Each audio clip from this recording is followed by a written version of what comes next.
This is a podcast from bbclearningenglish.com. For more information, visit our website. Frankenstein, Episode 7. Scientist Victor Frankenstein is to build a bride for the creature.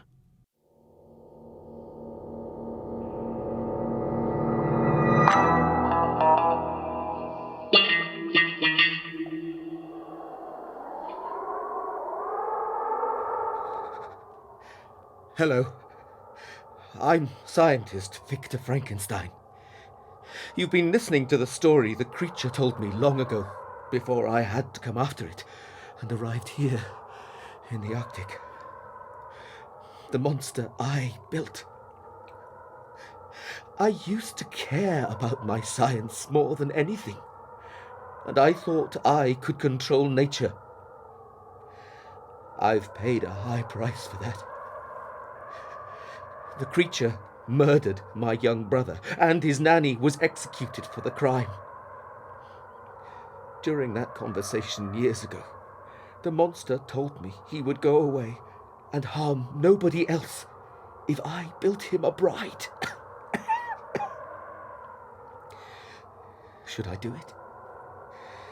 He wanted to have his answer when we sat by the fire in his hut in the mountains.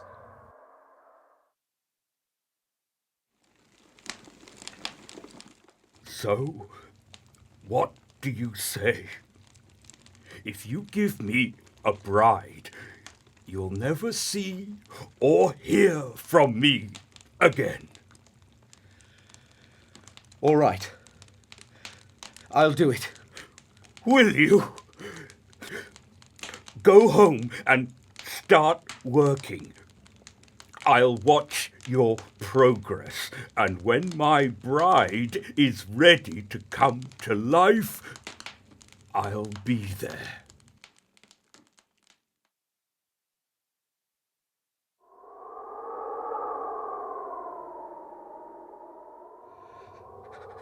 For some reason, I didn't want to start my work.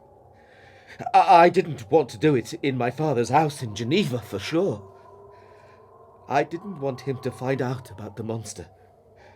I was worried. And adding to that, the monster had warned me he would watch me at a distance. My love, Elizabeth, noticed I wasn't happy.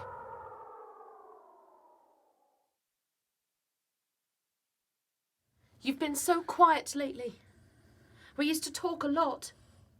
What's happening? Don't you like me anymore? Don't be silly. Of course I like you. I'll even keep the promise I made to my mother before she died, who was very fond of you. How about marriage? Will you marry me? Marriage?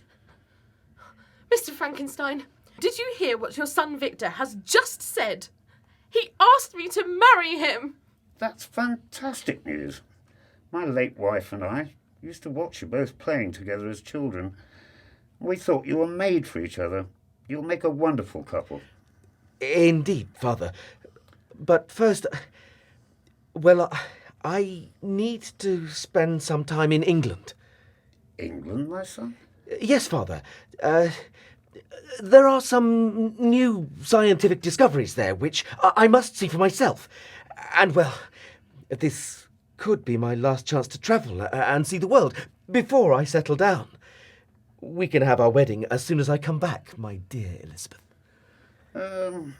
We understand, son, but, well, you'll need a good friend to take care of you, won't you? I'll ask Henry, your best friend, to go with you. Henry? Yes, that's a great idea. Henry loves travelling and will surely agree to go.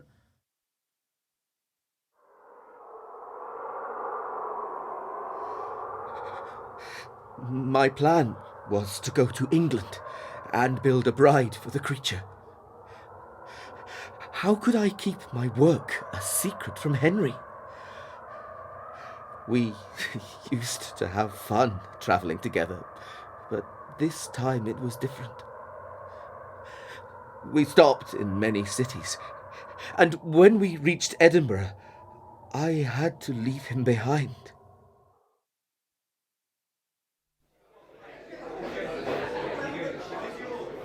Ha! That's a great restaurant, don't you think so?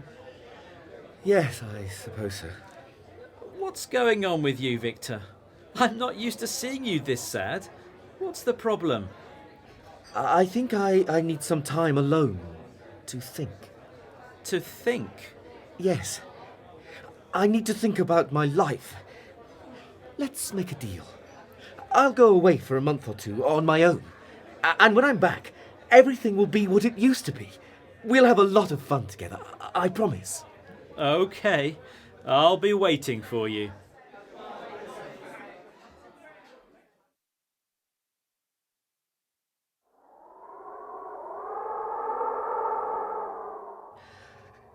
Well, I promised Henry a good time, and the creature a bride. I started collecting material and rented a hut far away in the Orkney Islands. But I had mixed feelings. It had been 3 years since I built the creature, and what a big mistake that was. What if the monsters didn't like each other? And if the female creature started killing people too? And if they had babies? And there were hundreds of monsters? I couldn't allow this to happen. It was too dangerous. I hadn't finished the work yet, but I couldn't give life to another monster. So I just destroyed it. It was over. No more bride. But what about the creature? Was I going to pay a heavy price for destroying the female monster? The friend the monster was expecting to be happy with? I'll tell you next time.